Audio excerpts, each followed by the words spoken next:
Bir marta bo'lsa ham dastavkachilarni mana shunaqa elektronniy samokatlarda dastavka qilganiga ko'zi tushgan bo'lsa kerak.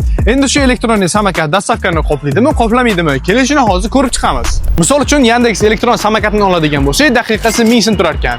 Piyoda kuryerlik qiladigan kuryerlarga esa 3-4 ba'zan 5 kilometrgacha bo'lgan buyurtmalarni berishar ekan. Endi kuryer bu masofani o'rtacha 15 daqiqada samokat bilan bosib o'tadigan bo'lsa, bu 15 ming so'm pul degani. O'zi bitta kuryer bitta buyurtmasidan o'rtacha 20-25 ming oladigan bo'lsa, agar buni samokat xarajatidan ayirib tashlasa, 5-10 ming so'm pul qolyapti.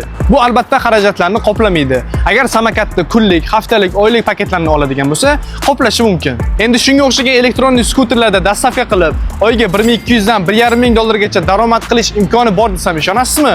Buni albatta imkoni bor. Serbiya davlatida hozirda yetkazib beruvchilar uchun bo'sh ish o'rinlari mavjud.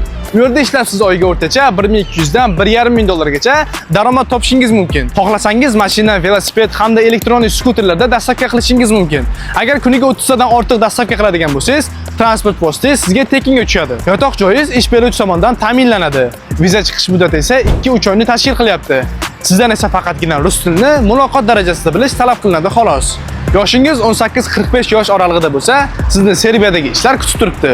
To'liqroq ma'lumot olish uchun hoziroq quyidagi raqamlarga aloqaga chiqing.